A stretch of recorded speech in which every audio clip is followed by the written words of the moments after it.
Alors, bonsoir, cher frère. Bonsoir, cher frère, comment allez-vous? Oui, ça va très très bien. Dieu merci. Donc, on va vous laisser la parole.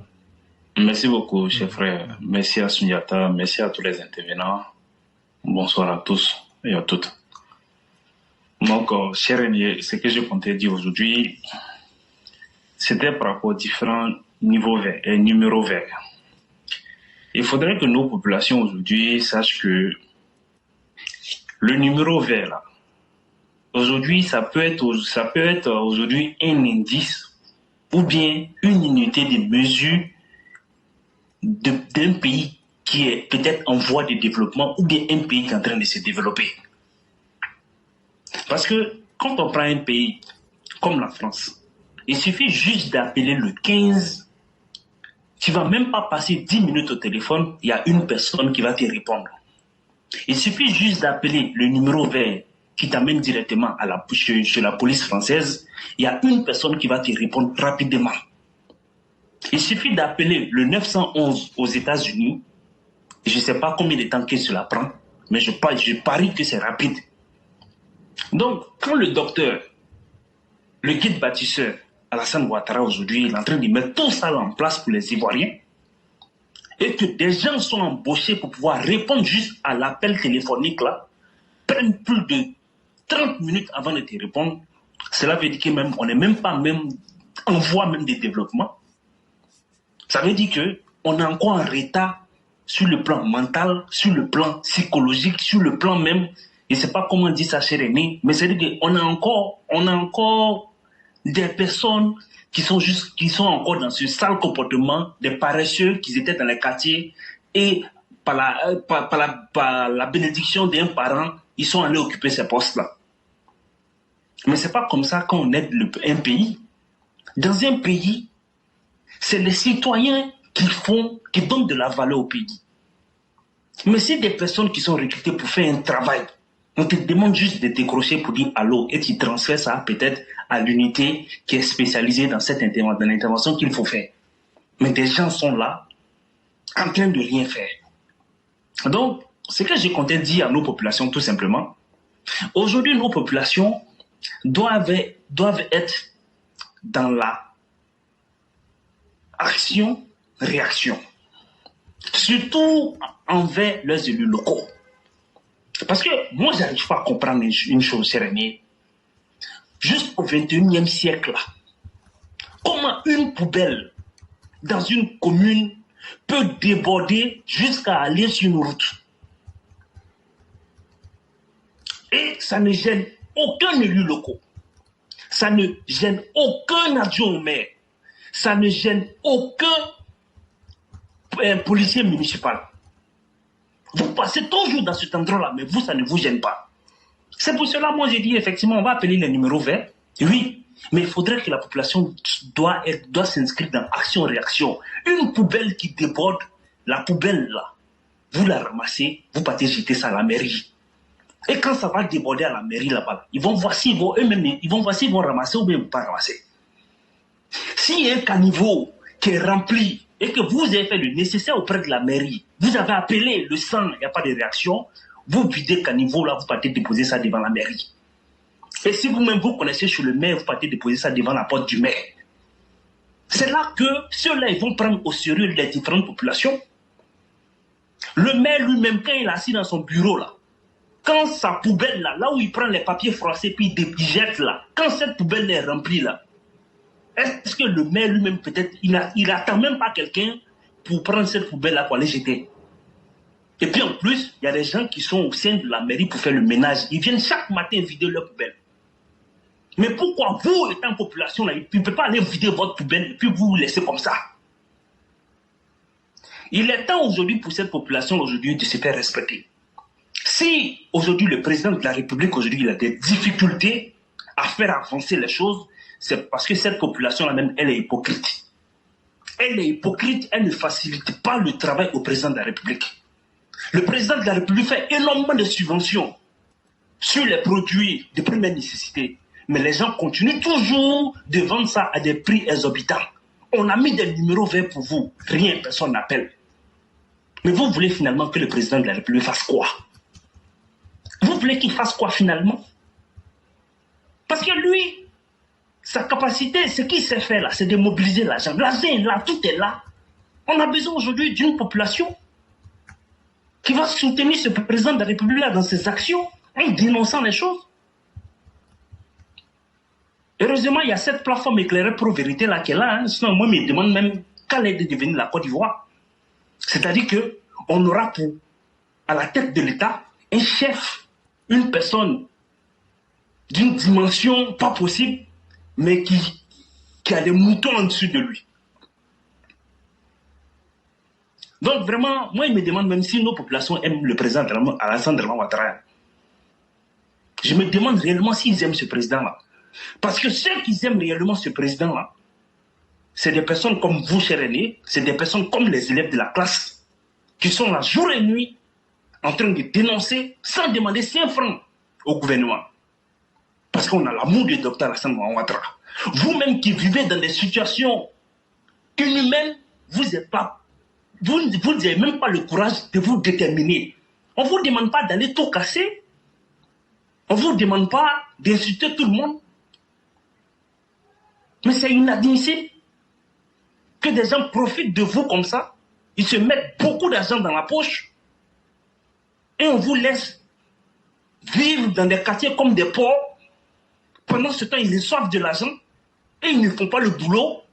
Et vous, on sait vous blaguer par des sorties à travers, dans des funérailles. Tu vois, le maire, il arrive dans des funérailles, il donne l'argent.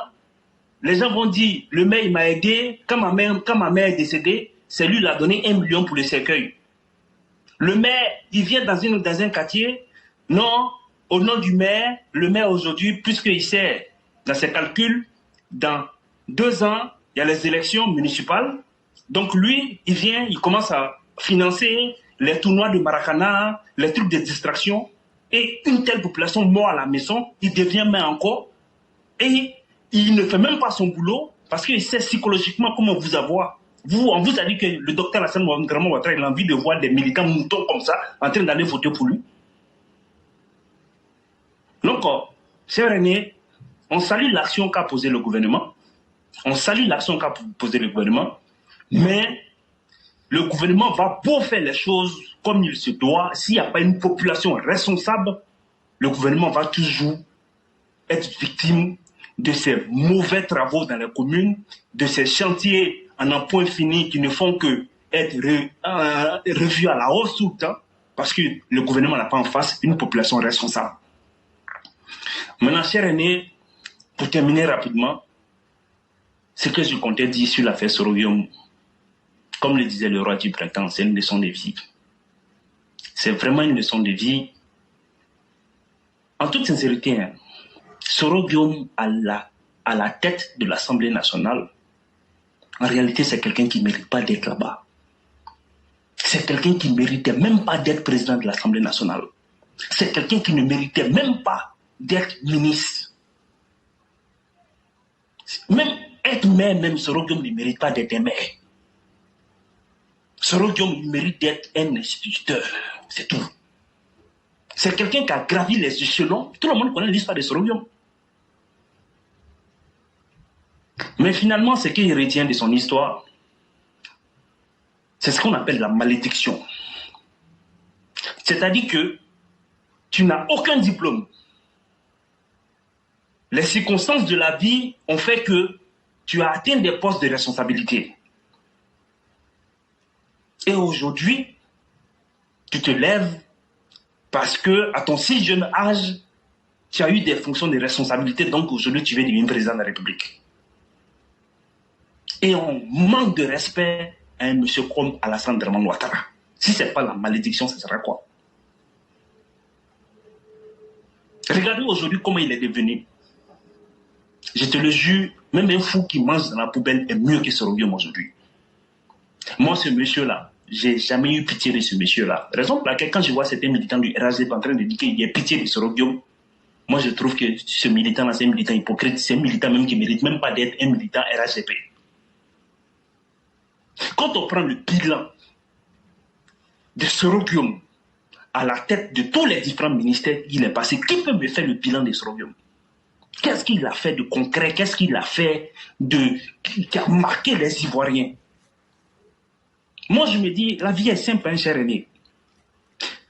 Moi, je me dis que si je suis demain président de l'Assemblée nationale, j'ai été étudiant. Je connais la galère des étudiants.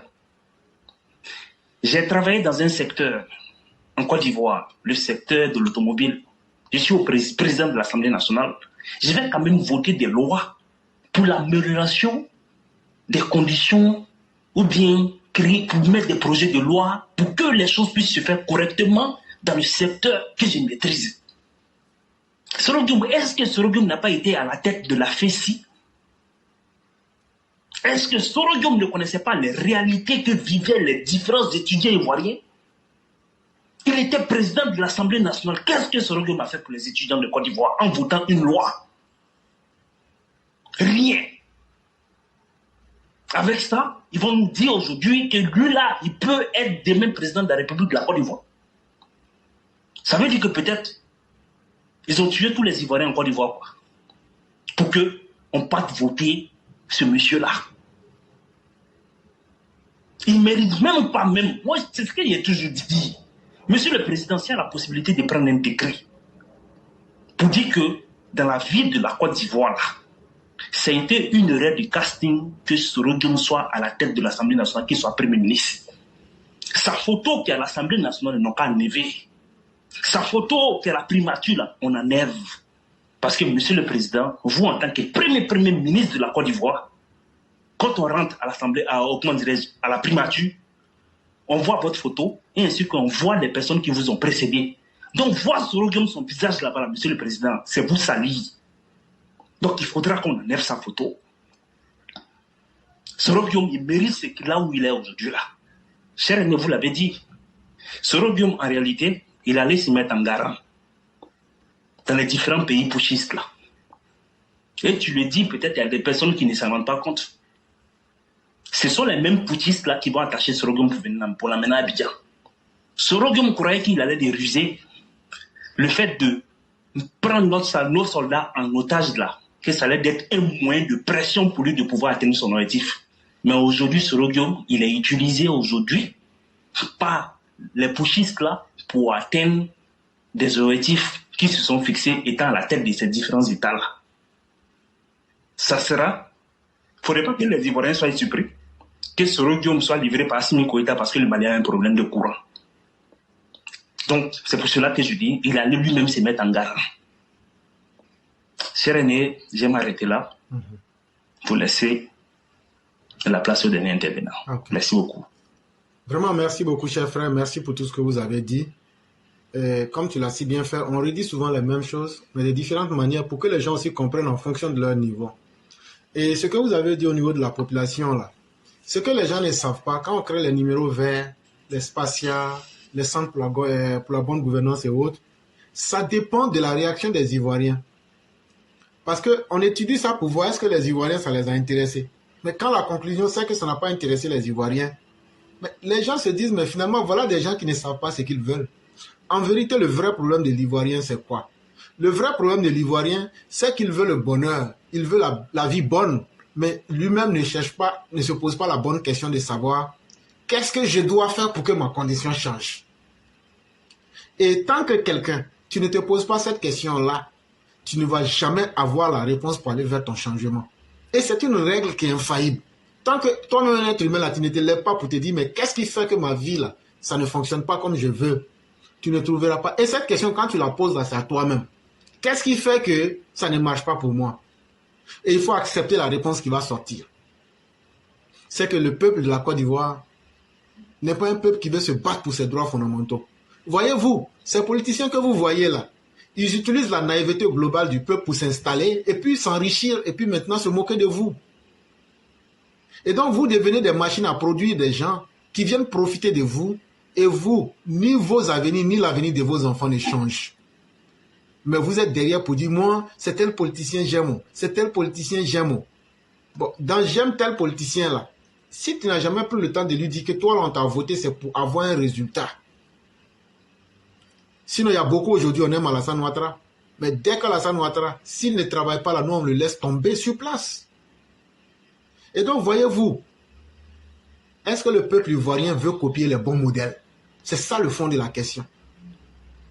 Si vous dites que vous ne pouvez pas, mais que les modèles sont déjà là, mais est-ce qu'encore on doit prendre une chicotte pour vous dire de copier les bons modèles? Sinon, tout le monde connaît les bons modèles aujourd'hui en Côte d'Ivoire. Subitement, aujourd'hui, Blé Goudé a pour oncle Alassane Ouattara. Subitement, Soro Guillaume se rend compte que lui, il est le fils d'Alassane Ouattara. Subitement, tout le monde se rend compte aujourd'hui que tout le monde trouve un lien avec Ouattara. Et encore, il y a d'autres même qui disent qu'il aime notre groupe là. Mais ça veut dire quoi? Ça veut dire l'homme est un homme modèle. C'est un modèle qui fait l'unanimité, quels que soient nos horizons. Mais qui est prêt à accepter de faire le chemin de la croix? Voilà le problème de l'homme ivoirien. Et donc, quand tu mets un numéro vert, l'Ivoirien va tourner à côté. Il va dire, non, ça là, nous, on a eu l'habitude, ça ne marche pas. Mais ça ne marche pas parce que toi-même, tu ne prends pas tes responsabilités. Et cher frère, tu as dit dans des termes très simples là. Moi, je suis le maire d'une localité. Mais je regarde aussi les yeux de mes administrés.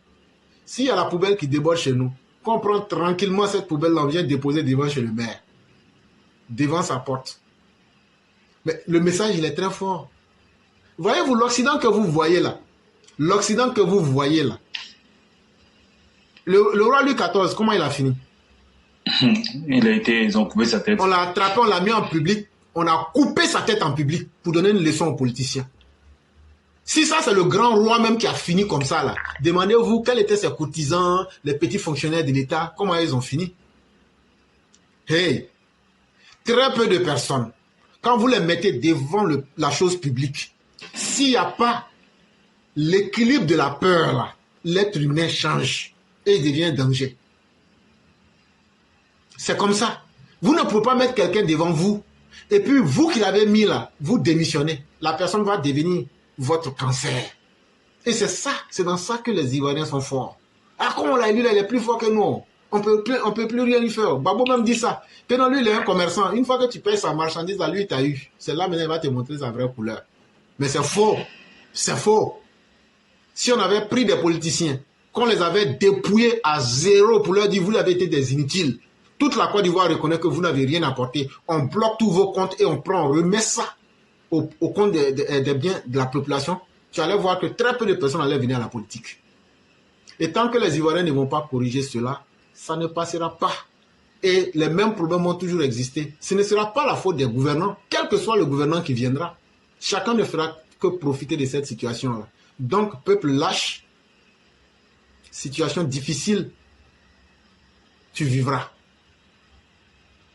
Et en ce qui concerne l'animal Soro, j'en viens pour dire que il est bien conscient que lui-même ne vaut plus grande chose. Mais comme je le disais, le frère avait posé une question, on n'en avait pas eu tout le temps de répondre. Cher frère, voyez-vous, la sentence qui pèse sur la tête de Soro, là, si ça arrange quelqu'un aujourd'hui, c'est les opposants ivoiriens. La perpétuité dont jouit M. Soro Guillaume pour ses iniquités, ses turpitudes. Si aujourd'hui c'est une justice émasculée qui t'a collé cette sentence-là, demande-toi maintenant si le président Ouattara appliquait une vraie justice. Tu dis que cette justice-là est émasculée. Tu ne contestes pas ce qu'elle a dit. Mais imagine-toi maintenant si le président Ouattara avait fait une vraie justice. Mais prenons le résultat de cette justice émasculée-là. Et aujourd'hui, là, ce résultat arrange. S'il y a quelqu'un que ce résultat arrange là, le fait que tu es prisonnier à vie, là, c'est les opposants ivoiriens. Parce que toi, Soro Guillaume, là, c'est ce qu'ils vont utiliser. Même si dans le pire des cas, tu arrives à tuer tous les Ivoiriens, là, c'est le premier langage qu'ils vont utiliser pour dire voilà un homme que le droit ivoirien condamne régulièrement en prison et qui n'a pas le droit de citer dans la politique, qui veut s'imposer par la barbarie. Et donc, cher Soro, ton problème n'est pas réglé. Je ne vois pas un opposant qui va venir dire non, il faut lever. Sinon là, si les opposants t'aiment là, tu penses qu'ils t'aiment, ou même vous et vos partisans pensez qu'ils vous aiment là, ils vont demander que ta sentence là soit levée. Mais eux-mêmes là, ça ne les arrange pas. Mais on est là, on les regarde. Et on verra bien ce que demain nous réserve. Mais comme tu l'as dit, Soro sera échangé comme un vulgaire objet sur l'autel des intérêts des pays. Et c'est ce que je disais à quelqu'un pour dire que les intérêts des pays viennent avant les intérêts individuels. Parce que quand tu es dans un problème seul, là, c'est toi seul qui es dans le problème. Quand tu es dans un problème, ta petite famille, c'est ta petite famille. Mais quand tout un pays est dans le problème, là, puis c'est toi qui es le leader de ce pays-là, tu ne réfléchis pas comme ta petite famille, mais comme toi-même. Tu réfléchis d'abord pour dire comment je fais pour m'en sortir. Et cette question existentielle-là, elle t'impose des choix difficiles. Et donc là, au nom des intérêts des États, là, vous pensez aussi qu'Alassane Ouattara, il a assis les bras croisés? Ça vient aujourd'hui donner une raison aux pays qui sont en train de lutter pour ne pas que le djihadisme et le désordre puissent prendre le dessus là. Et aussi, ça va leur dire, tiens, on a bien compris maintenant que ces gens-là veulent utiliser le djihadisme, le banditisme, le brigandage comme un moyen de pression. Et devant les instances de la CEDEAO, ils ne feront que prendre des sanctions des plus difficiles. Et ça, ce n'est pas fait pour arranger ces pays-là. Cher frère, figure-toi que le Niger, en ce moment où je te parle aujourd'hui, le Niger a plus de 304 milliards de dettes. Il n'a pas pu payer. Non, pardon, s'il vous plaît, je me trompe. C'est 304 millions de dollars. Il faut multiplier par 618. C'est beaucoup. Ça te fait 187 milliards 136 millions de francs CFA. Et ce sont les dettes qu'ils n'ont pas pu payer, qu'ils n'ont pas pu rembourser. Et donc, allez-y comprendre qu'aujourd'hui, dans un tel état-là, aujourd'hui, le Niger est dans un piège où soit il s'arrange à trouver cette somme faramineuse de façon miraculeuse en négociant avec ceux qui sont les hommes de la finance et dont Alassane Ouattara fait partie. Et donc, Alassane Ouattara n'est pas quelqu'un qui ne connaît pas lui-même ses propres intérêts. Il va bloquer. Et puis, ce sont les militaires du Niger, quand ils n'auront pas leur salaire, qui vont se lever contre Tiani et puis le traîner comme un chien. Ou bien, la monnaie, elle est simple. Ils attachent Soro Guillaume et puis le livrent.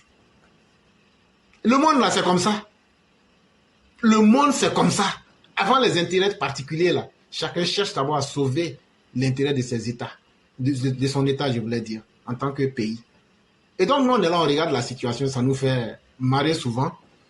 Et lui, il pense pouvoir utiliser les autres pour se faire une santé et puis revenir. Mais je crois que ça sera aussi la fin de son rêve aussi. Et donc, on attend de voir ce que demain peut nous réserver. Et je vais vous souhaiter une très excellente soirée et bien des choses à toute la famille. Merci beaucoup, cher. Merci infiniment.